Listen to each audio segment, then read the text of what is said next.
어릴 때부터 아버지의 상제님과 수부님 신앙을 보며 자랐습니다.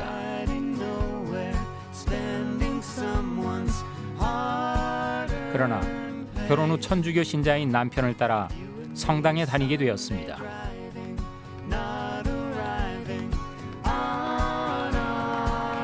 어려움이 많았던 결혼 생활을 뒤로하고 아픔 끝에 증산도 신앙을 선택할 운명이었습니다. 아버지의 대를 이어 증산 상제님 신앙을 하면서 어려운 건강과 생활 속에서도 희망을 보고 있는 이영란 도생의 사연을 들어봅니다.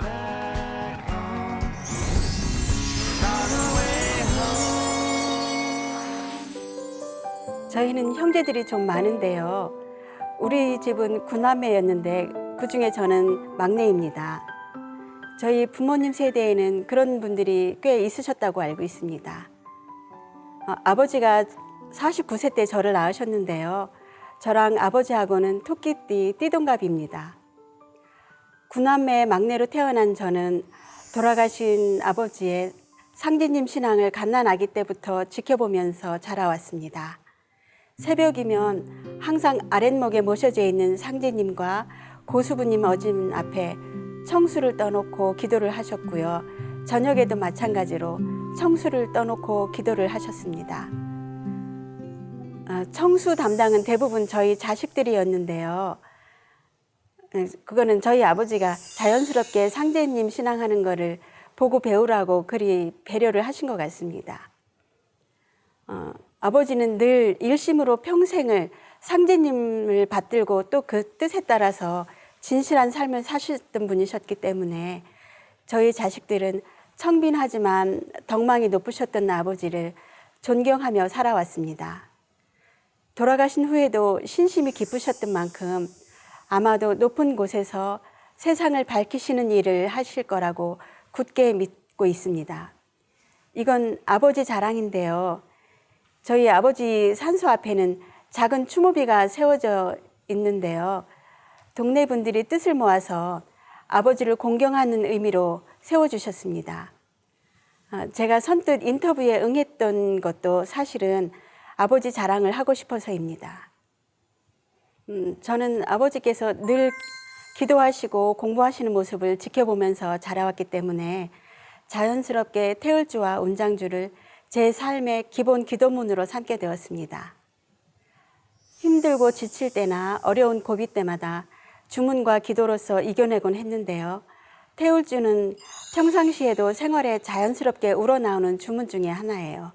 예를 들면 제사 음식을 만들 때, 튀김을 할 때나 전을 부칠 때 태울주를 외우면서 하면 음식이 맛깔스럽게 잘 만들어지더라고요. 그리고 일이 잘 안 풀릴 때나 힘들 때 태울주를 읽고요. 그때그때 필요할 때마다 자연스럽게 주문을 외우는 것 같아요.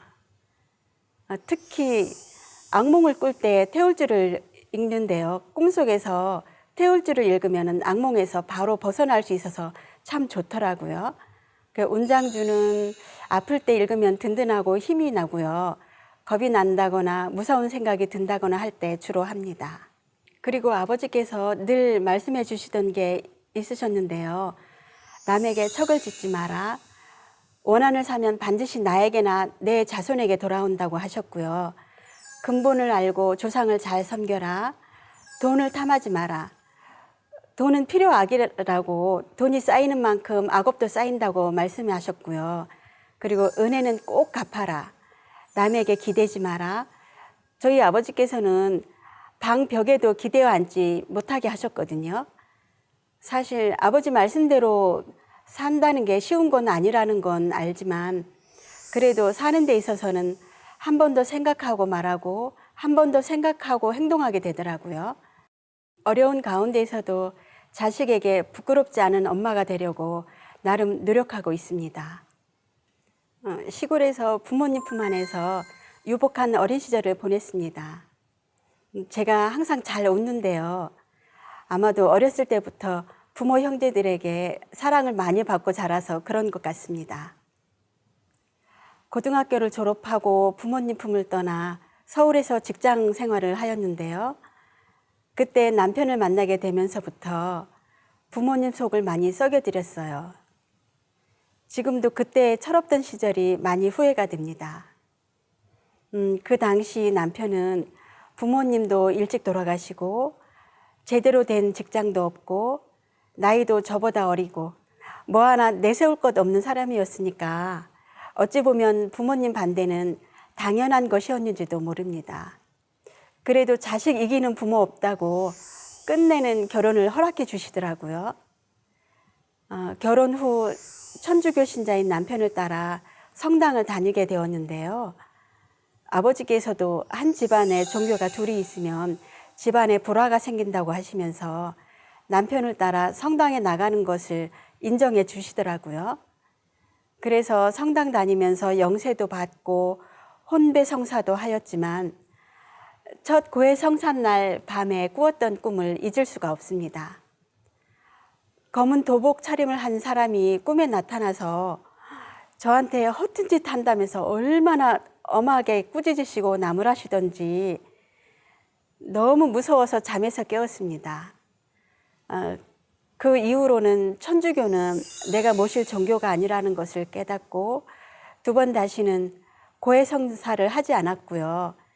그리고 얼마 지나지 않아 성당도 나가지 않게 되었습니다. 어렵게 시작한 결혼인 만큼 잘 살기 위해서 열심히 살았습니다. 남편도 열심히 직장 생활도 하고 아들도 둘이나 낳고 단란한 생활을 하였는데요. 남편이 앞날이 불안하다며 직장을 그만두고 장사를 해보겠다고 하더라고요. 그래서 조그맣게 음식 장사를 시작했는데 처음엔 그런대로 제법 잘 되었어요. 그런데 곧이어 IMF가 와서 망하고 빚만 떠안고 빈털터리로 단칸 새빵 얻어서 마산으로 내려오게 되었습니다. 그 이후로 정신없이 어렵게 살면서 빚도 청산하고 조금 살만하니까 제 나이가 벌써 50이 되었더라고요. 그래도 참으로 다행인 것은 아들 둘 다 건강하게 잘 자라주어서 각자 자기의 몫을 다하고 있다는 거예요. 큰아들은 운동선수인데 줄곧 장학금을 받으면서 학교를 다녔고 에이스로 잘 자라서 실업팀에 취직도 하였고요.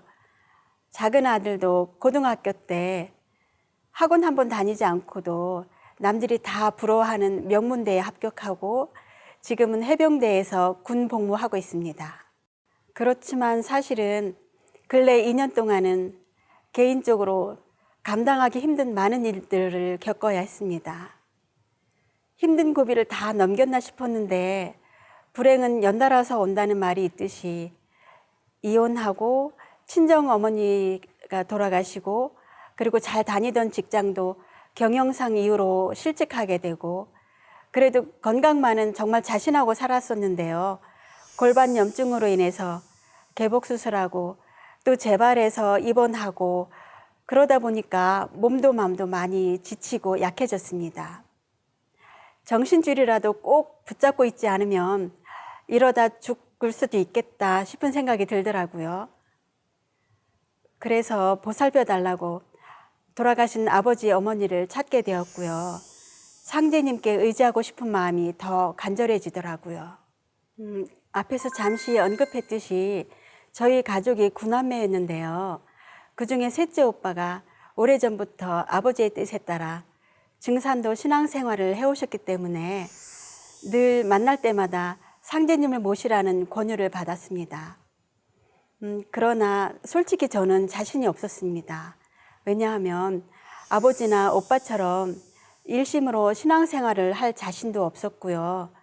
그냥 평소처럼 마음속으로 힘들면 주문을 외우고 기도만 하면 된다고 안일하게 생각을 하고 살았습니다.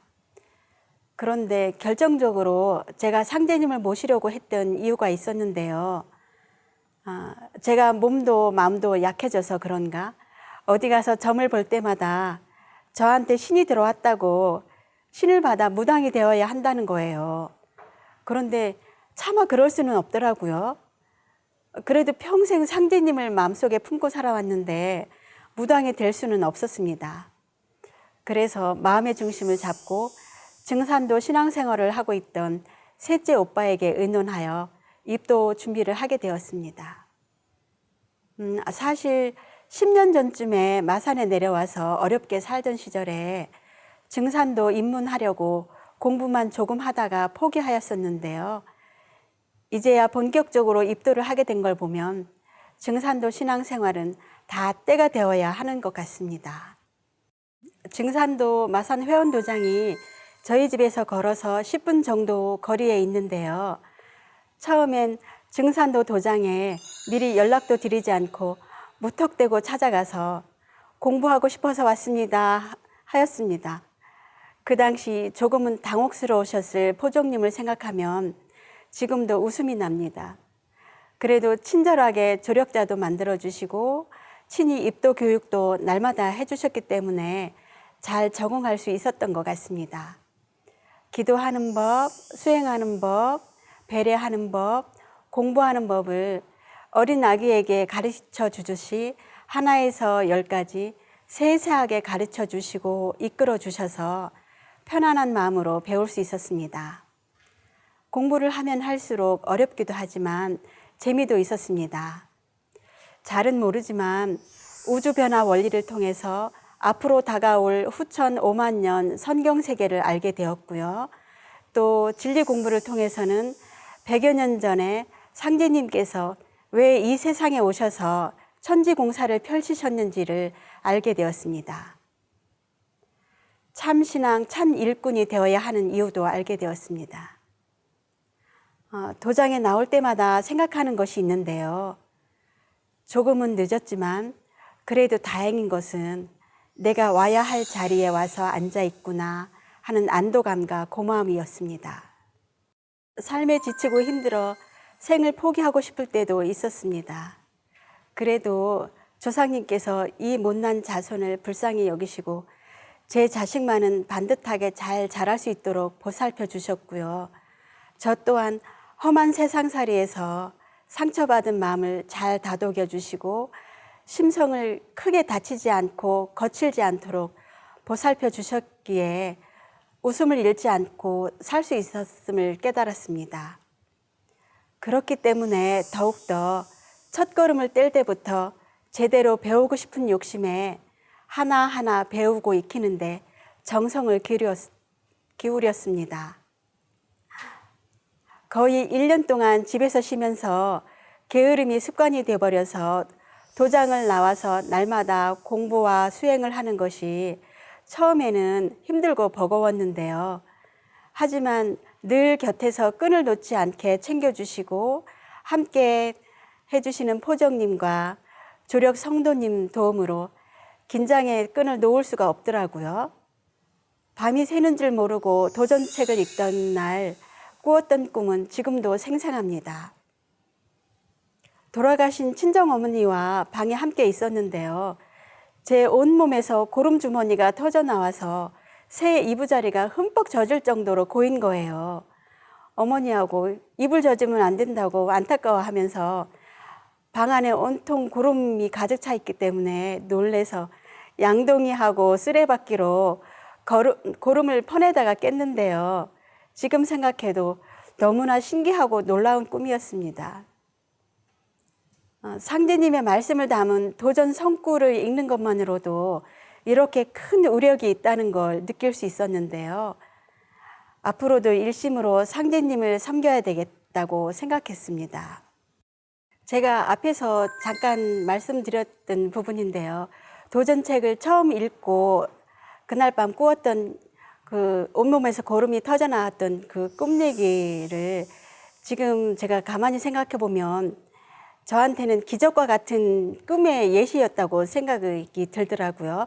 왜냐하면 제가 골반 염증 때문에 병원 치료를 수술하고 다시 퇴원해서 다시 재발해서 수술하고 그 퇴원하는 과정에서 병원의 그 담당의께서 하시는 말씀이 건강이 어느 정도 회복되면 아직 위험 요소가 있으니까 다시 개복 수술을 해서 나팔관을 떼내자 이런 말씀을 하시더라고요.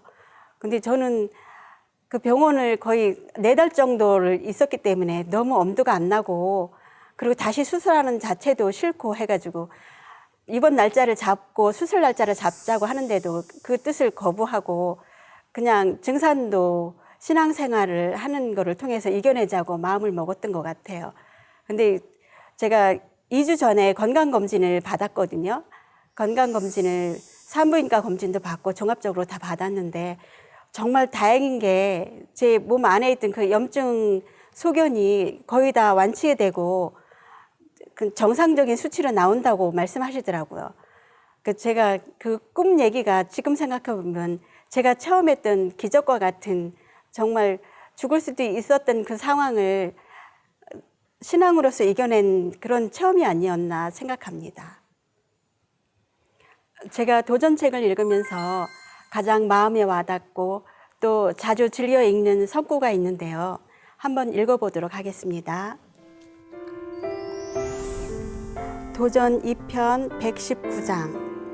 하늘이 사람을 낼 때 무한한 공부를 들이나니 그러므로 모든 선령신들이 쓸 자손 하나씩 타내려고 60년 동안 공을 들여도 못 타내는 자도 많으니라. 이렇듯 어렵게 받아난 몸으로 꿈결같이 쉬운 일생을 어찌 헛되이 보낼 수 있으랴. 너희는 선령신의 음덕을 중히 여기라. 선령신이 정성을 들여 쓸 자손 하나 잘 타내면 좋아서 춤을 추느니라.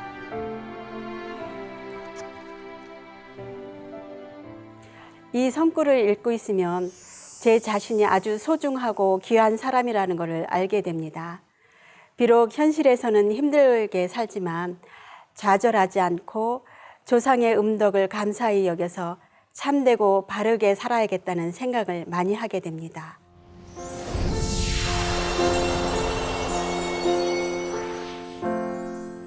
증산도 신앙을 정식으로 시작한 것은 얼마 되지 않았지만 어릴 때부터 아버지의 상제님 신앙을 보면서 자랐는데요. 과연 증산도 신앙이 저에게는 어떤 의미가 있을까 돌이켜 생각해 보면 상제님 신앙은 저에게는 산소라는 생각이 드네요. 태어날 때부터 늘 제 곁에 함께 있었고 제 마음속에 함께 있어서 증산 상제님을 당연하게 받아들이고 살았던 것 같아요. 앞으로도 쭉 그럴 거고요. 그건 제가 원하든 원하지 않던 선택사항이 아니고 제 삶의 한 부분이거든요. 그래서 저는 산소라고 생각합니다. 아직은 어설프고 부족하지만 수요치성, 일요치성에도 참여하여 전공수행도 해보고 도공체험도 해보고 105배례를 통해서 지극정성으로 상제님을 받드는 기도도 해보고 천도식에 참여하여 봉사활동도 해보고 또 외부의 포교활동에도 함께 참여해보면서 많이 배우고 익히고 있습니다. 앞으로 상제님의 뜻에 따라 정성껏 신앙하고 공부하여 개벽되는 세상에서 나는 자식으로서는 열매요 부모로서는 씨종자임을 깊이 깨달아 참 신앙인이 되어 일심으로 상제님의 뜻을 받들고 생활할 수 있기를 늘 염원해 봅니다. 끝으로 너무나도 부족하고 보잘것없는 저를 상제님의 신앙의 길로 갈 수 있도록 허락해 주신 상제님과 부모님 전에 감사를 드립니다.